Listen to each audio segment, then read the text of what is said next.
Shilpashree, can you hear me? Yes, sir, I can hear you. Okay, welcome to this session. First and foremost, you introduce yourself. Hello, sir. I'm Shilpashree. I'm from Bangalore. I'm an engineering graduate. Post my graduation, I started preparing for the civil service examination. I'm also associated with an NGO which works for the poor and then underprivileged children. My hobbies are yoga, drawing rangoli, and also teaching for the children in the government schools. You are an electronic engineer. Why you want to join EPFO as an officer? Sir, I initially started preparing for the civil services because I always wanted to work for the government. So working for the government of the country provides me the satisfaction. When the EPFO organization called in for the recruitment, I found out that I can work for the government and I can also work for the poor sections of the society, that is the workers. And that is when I applied for this organization. So you completed your engineering 2015. Since then, what you have been doing? Sir, I've been associated with an NGO. I was running civil service and teaching in a coaching institute, sir, in a local. What do you understand by the natural resource of a state and how they are contributing for the economic development of the state? So natural resources of the state are generally those which belong to the public. So natural resources can be minerals which are available in the state, or it can be the human resources also which are available in the state, or it can also be the spectrum, sir. So we get the spectrum of auctioning. So that is also considered as the resource of the state, and then that can also contribute for the development. Okay. My colleagues will ask you questions and then I will sum up in the last. Hello, Shilpa. Yes, sir. Can you tell me something about Agnipath scheme? What are the benefits and what are the concerns regarding this? Sir, Agnipath scheme is the military the armed forces recruitment scheme which was introduced by the government recently, wherein the government tries to recruit around 30,000, 40,000 armed forces on a yearly basis. But then the armed forces are recruited only for the period of 4 years. The initial salary for the armed forces around 30,000. At the end of 4 years, it will be around 40,000. Out of the salary, 30% is taken out for the Seva Nidhi Trust, so that at the time of retirement, These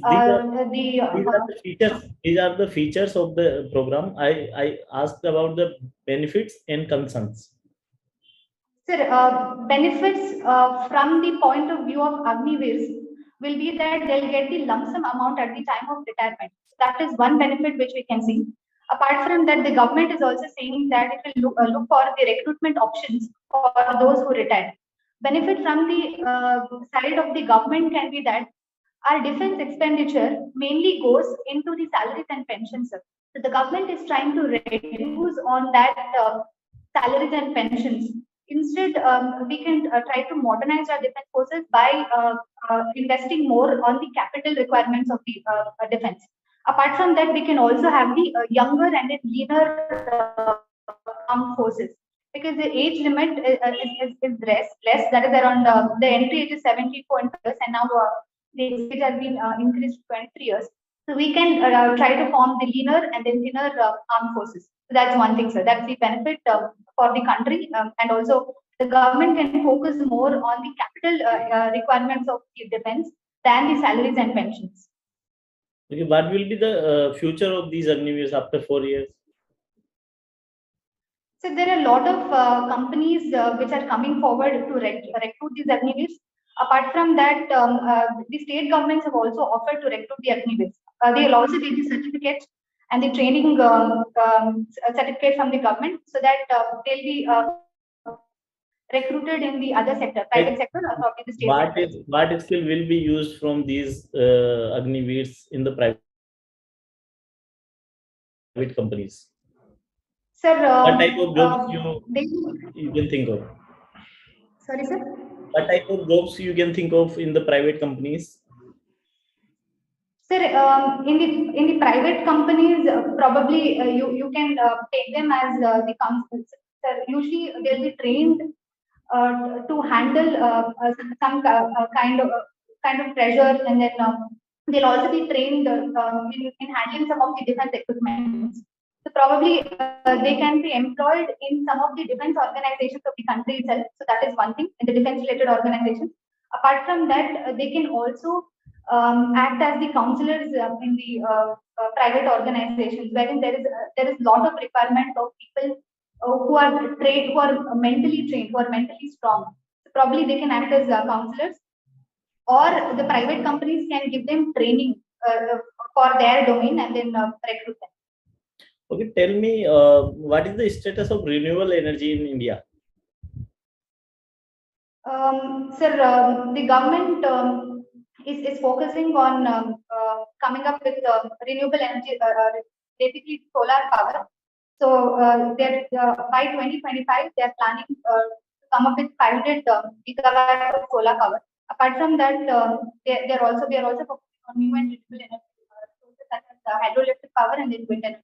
But I'm not very much sure of what is the exact status. Okay.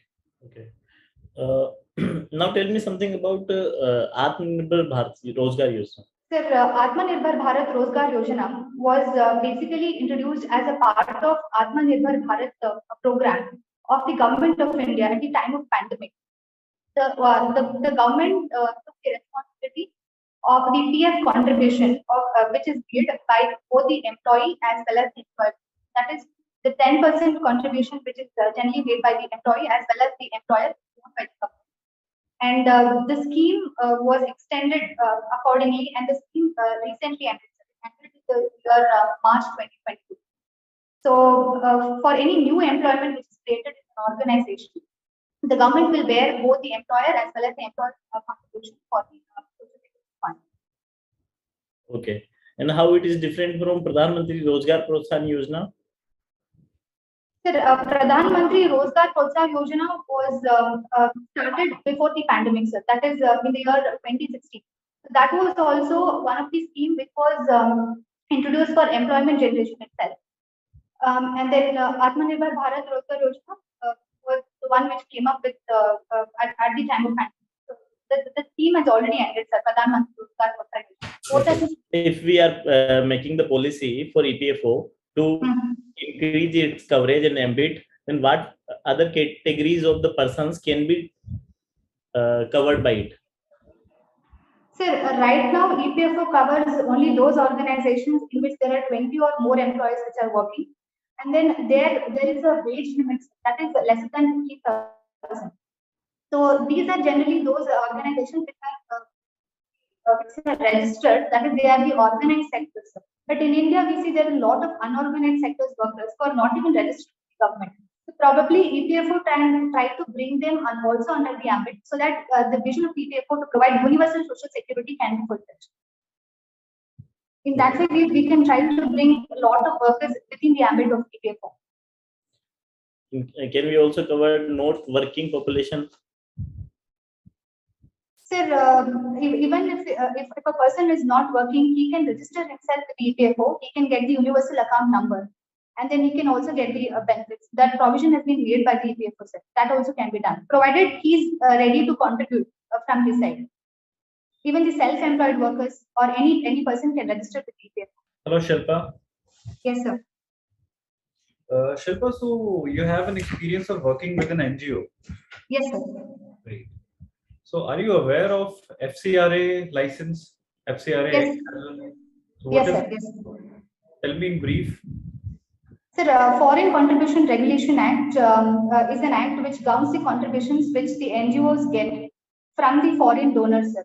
Recently, there was an amendment which was proposed for the Foreign Contribution Regulating Act in order to regulate the contributions which is being made. So that is, the amendment said that the foreign contributions can be received only state banks of India.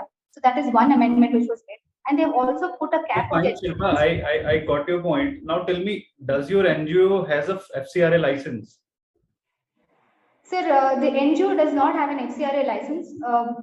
The NGO generally partners with the corporate companies within Bangalore, And also, there are other donors within the country. So tell me about NGOs. If they don't have any FCRA, they don't receive foreign donations. Do they still have to take a license or submit some return? Yes, sir. Any NGO have to take a license even if they do not have the foreign contributions. That is, they have to be registered as a trust. The NGO which I'm working is Youth for Seva, which is registered as a trust. So they have to take the permission from the government. Permission regarding? Sir, permission regarding their operations, their field of operation is one thing, and also they'll be asked to submit their returns. Under which act they are supposed to get registered? Sir, I think it is Societies Registration Act. Or Companies Act? No, sir, it is not under the Companies Act. It is under the Societies Registration Act. Sorry, sir? You sure about it? They don't have to get a Companies Act registration? I'm not sure about it, sir. I'm not aware of it. Okay, so you have mentioned Rangoli as your hobby. Yes, sir. Yeah. So can you name a certain local types of Rangoli, regional types in India, and especially in your area, that is Karnataka, Bangalore side? Sir, the Rangoli which is drawn in Karnataka is generally, it is called by the name Rangoli itself, wherein the pattern is such that we will join the dots. But when it comes to the Rangoli which is drawn in Tamil Nadu, it is called as the Kollam Rangoli, where the patterns are more intricate, and then we do not join the dots while we draw the patterns. Can you tell a few examples from? Shilpa, can you tell a few examples from North India? A few more variants of Rangoli.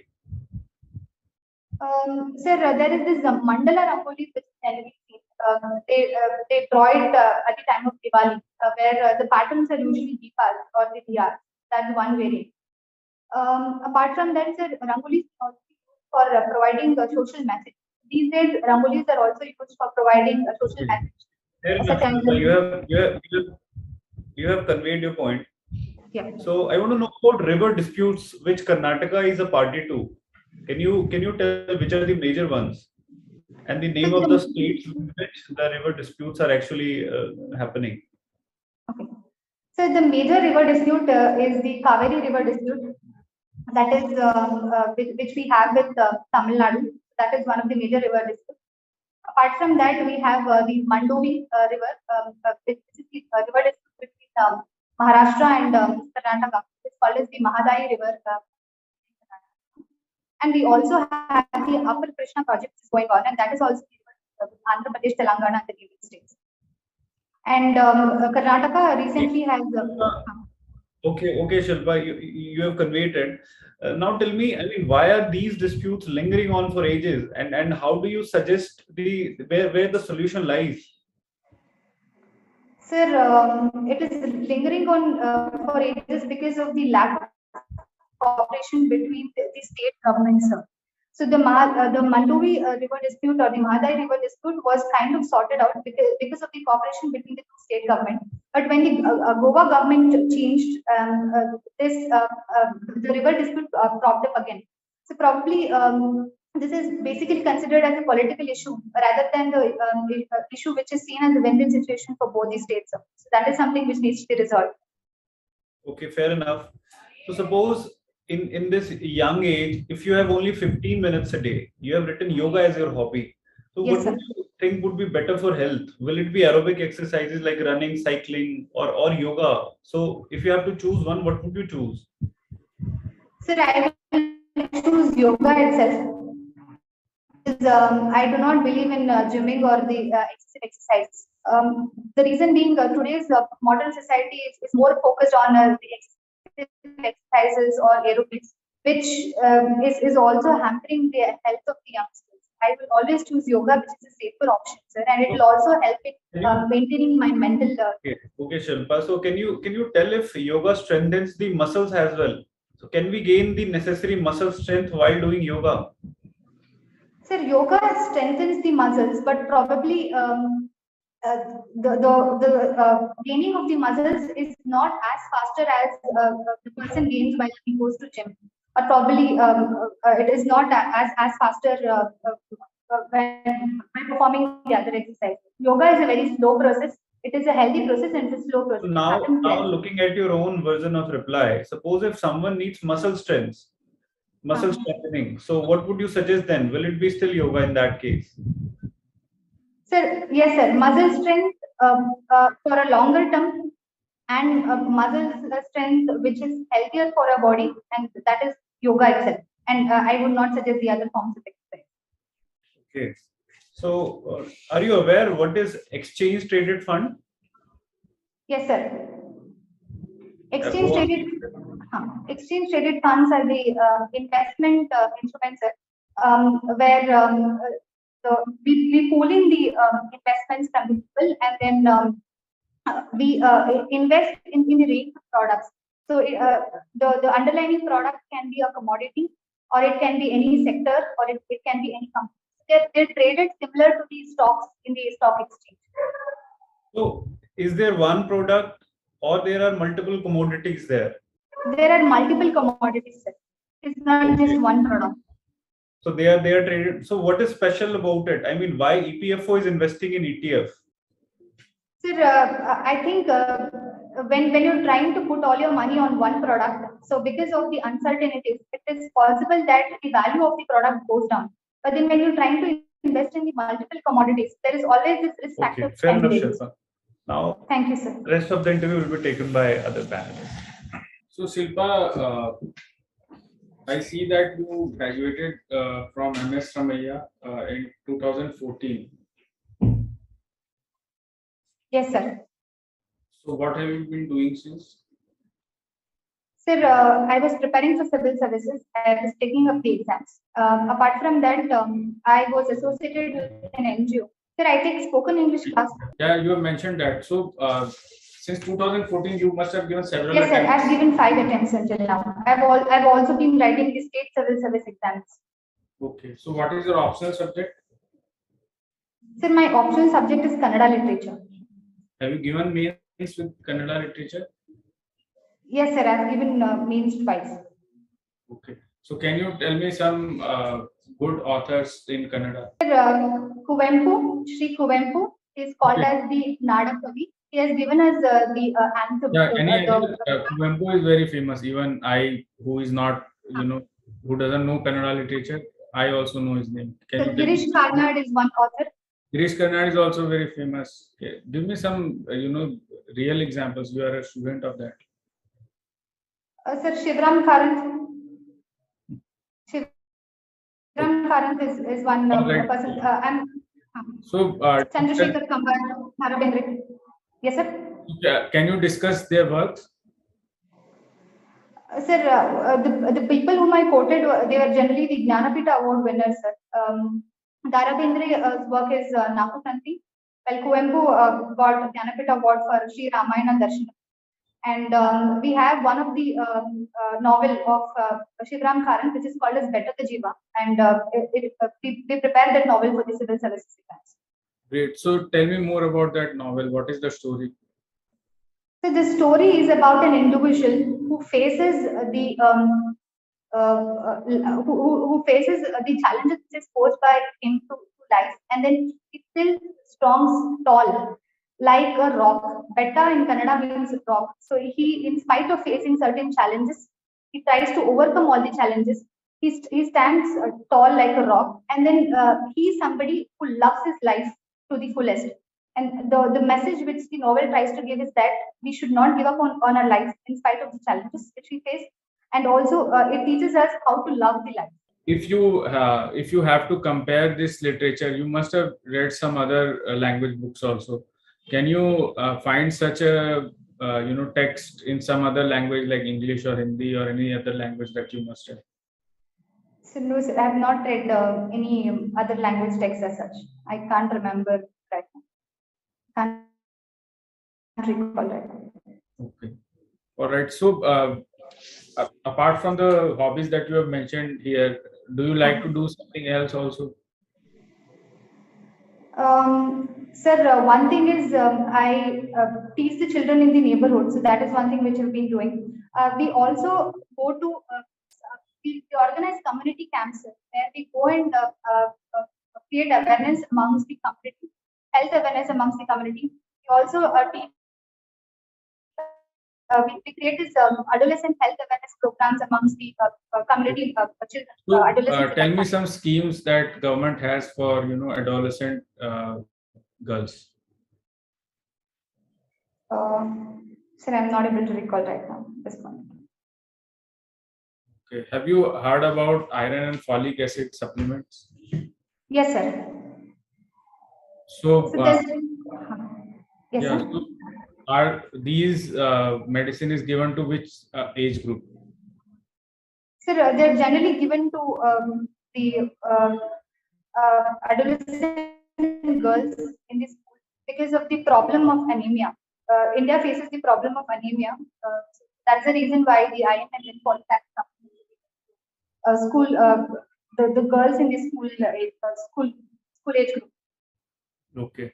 So does Karnataka government have any particular scheme that is helping women? Sir, they give the iron and folic acid supplements. Apart from that, Karnataka has recently approved a provision of providing eggs in the schools, sir, that the nutrition levels of both the girls as well as the boys are increased. That's one. But midday meal is a central government scheme. Can you tell me some state scheme? Sir, state specific scheme and that is specifically targeted towards women.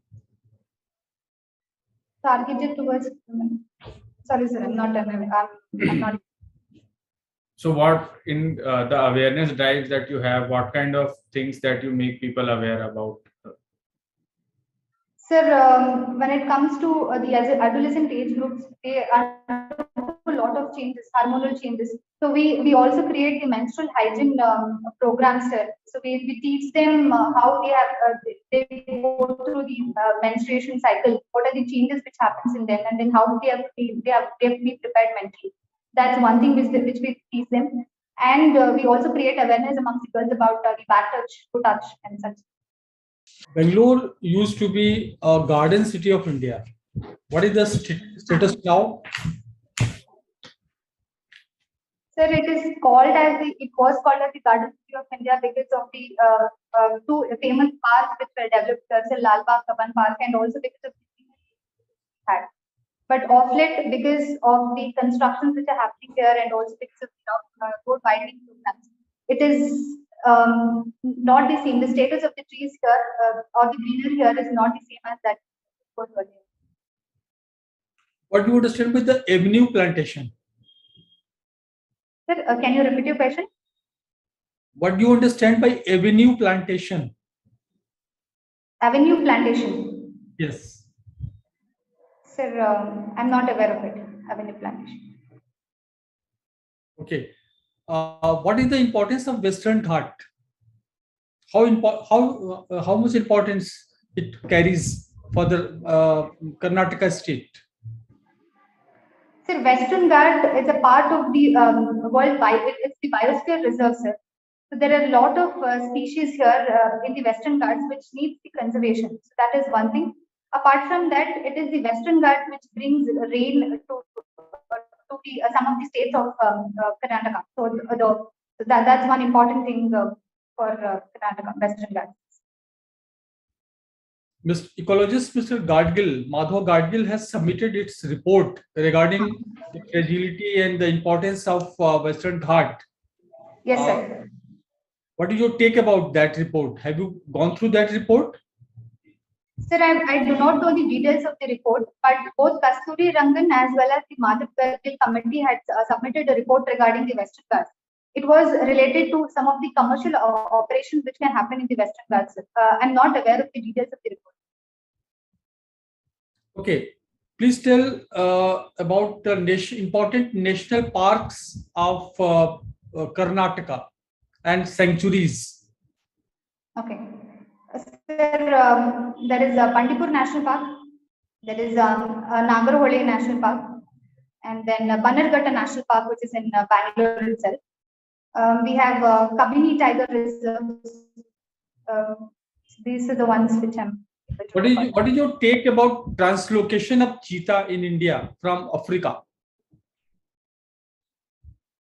Sir, provided that the animal gets adjusted to its new habitat, and provided that we make sure the survival of the animal happens, and then the population of the animal is increased, the translocation has to be done, sir.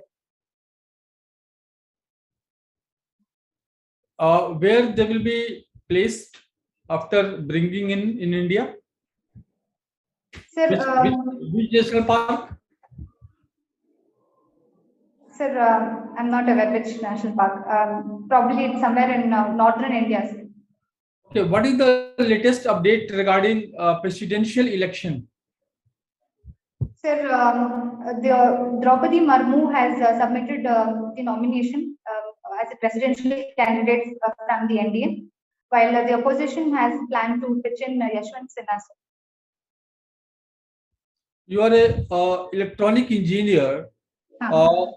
What is the importance of Internet of Things and blockchain technology for our day-to-day life? Sir, Internet of Things is where our work on a daily basis is all interconnected.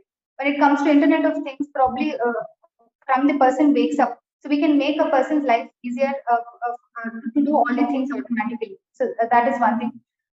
Blockchain technology can be used for various applications, wherein the data has to be protected. It can be used in the voting procedure, election for voting, or any other data where it can be protected. My last question is, what do you understand by COP26 Panchamrit in that context? Sir, COP26 was a summit which was held in Glasgow. Panchamrit, I'm not able to recall all the 5 provisions, sir, which these are the commitments which were made by at the COP26 summit. So, but then we promised to reduce our carbon levels by 2030, and then we have also promised to increase our renewable energy generation. So this is something which I can recall right now. Panchamrit is the 5 promises which India made in the Glasgow summit. There was some commitment for the net zero emission target also, up to which year? Sir, India has told that it will phase out the carbon emissions, that is the net zero carbon emissions by 2070, sir. In your opinion, will it be possible?